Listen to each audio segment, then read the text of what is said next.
And so I gave them a 10-day period. They asked for 7. You're going to say, oh, Trump's a terrible negotiator. They asked for 7. And I said, I'm going to give you 10 because they gave me ships. We talked about the 8 ships, the president that I talked about the other day. But they asked for 7 and I gave them 10. You got 10 days. And they were very thankful about that. It's Ken Harbaugh with the MeidasTouch Network. Presidents lie. They always have. Just add this latest one from Donald Trump about non-existent concessions from Iran to the list. But something unusual is happening with this war. The American government is trying desperately to hide from the American people some of the most basic information about the conflict. That's happened before in our history, but it's never been so brazen. Secretary of Defense Pete Hegseth has spent the last year systematically purging the Pentagon press corps, killing regular briefings, imposing rules that criminalized routine reporting, and forcing out every major American news outlet in favor of MAGA influencers and far-right websites. A federal judge just ruled that policy unconstitutional, but 3 days later, the Pentagon shut down the reporter's workspace anyway. America is now at war. There are few things our government does that are more important than deciding when and how we wage war. And about that decision, the American people are being kept in the dark. Part of the explanation might be that the Trump regime has no idea what it's doing, so what would it even tell the public?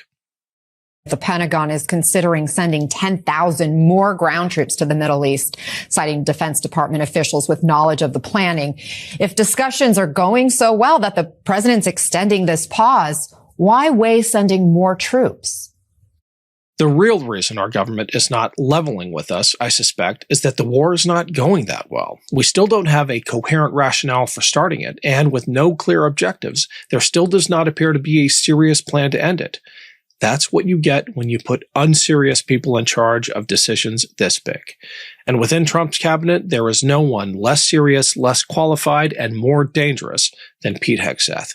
No wonder he's doing everything in his power to prevent the media from reporting on what is happening at the Pentagon. I spoke about this with Iraq War combat vet and founder of Veterans Fighting Fascism, Kris Goldsmith. Here's our conversation.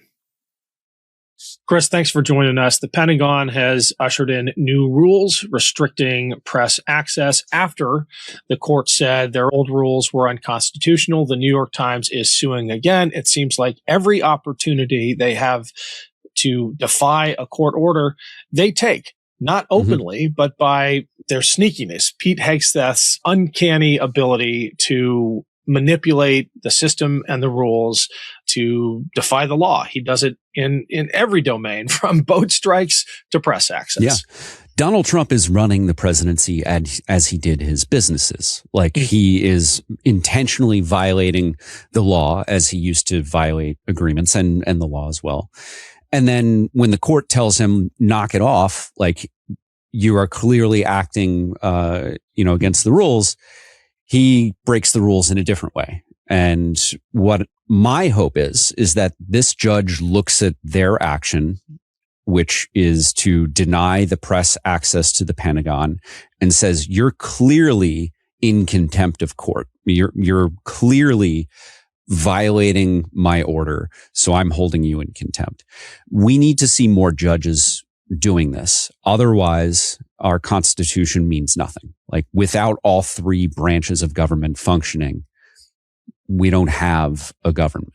We gamed this out, I can't tell you how many times, in our literal war game scenarios before the second term started, anticipating this kind of thing. And in every case, the red team, the bad guys, the Trump regime, would test the limits of the law, then they would go right through it, and they would wait for the law to catch up. And the blue team response was always, well, what legal recourse do we have to check them? Which works in normal times, but it doesn't work when you're dealing with a bad faith actor who doesn't care about the law, who doesn't care about legal sanction short of contempt and eventual imprisonment. I mean, I think that threat needs to be made. What is a contempt citation? What teeth does it have if there isn't the threat of real consequences behind it? Yeah. And Donald Trump and Pete Hegseth are doing with the Pentagon is the same thing that they've been doing with DHS and ICE.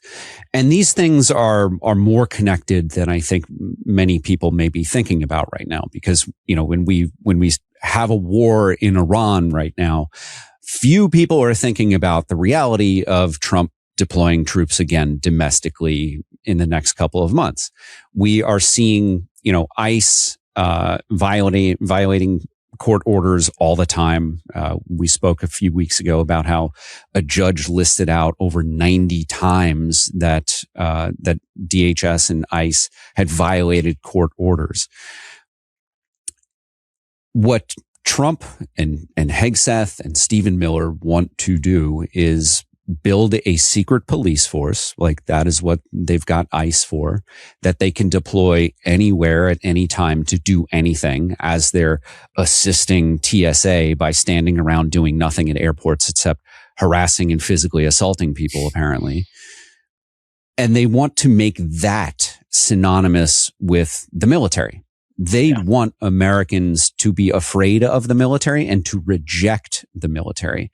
By banning the press corps from the Pentagon, by banning journalists who cover exclusively war and the military, they are trying to create a divide that the rest of the veteran community has been fighting against for 20 plus years, the civilian military divide. They are trying to, and Pete Hegseth, writes about this in his books, and is, as Secretary of Defense, is always trying to promote this idea that there is a warrior class, and that this warrior class is just fundamentally different from the rest of Americans.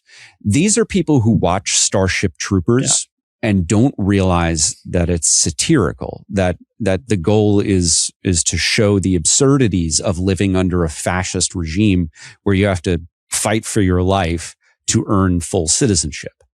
Delete Me makes it easy, quick, and safe to remove your personal data online at a time when surveillance and data breaches are common enough to make everyone vulnerable. And this one really hits home for me. I have an active online presence, and I spend a lot of time reporting on politics, national security, and extremism. That means I've seen firsthand how easy it is for bad actors to dig up personal information, addresses, phone numbers, family connections, and weaponize it. If you have never been doxxed or harassed, you probably know someone who has.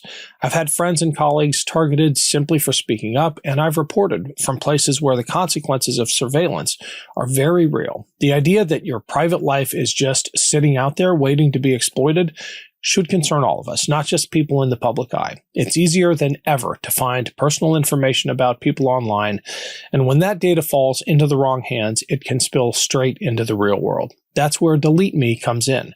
They help protect your personal privacy or the privacy of your business by removing your data from the sites that buy, sell, and trade it before it can be used against you. Delete Me is also the New York Times Wirecutter's top pick for data removal services, which gave me even more confidence in using them. Take control of your data and keep your private life private by signing up for Delete Me. Now, at a special discount for our listeners, get 20% off your Delete Me plan when you go to joindeleteme.com/Ken and use promo code Ken at checkout. The only way to get 20% off is to go to joindeleteme.com/Ken and enter code Ken at checkout. That's joindeleteme.com/Ken, code Ken.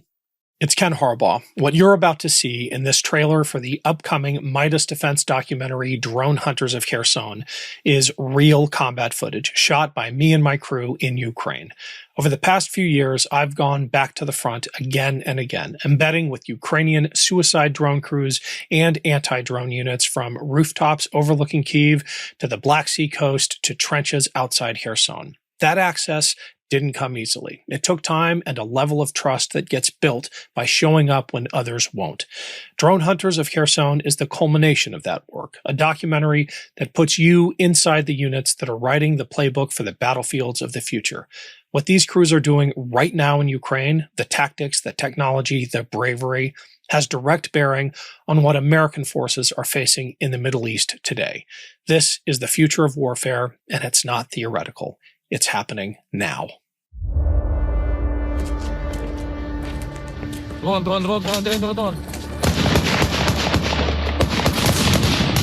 a contest between who gets who first. Do they get the drone, or does the drone get them?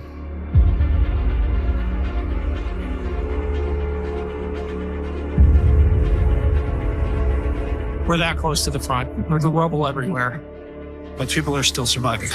We just got an alert that there is a wave of 12 Shaheeds flying in over the Black Sea. Go there! That's the amazing thing about this war. It's a blend of trench warfare and Terminator.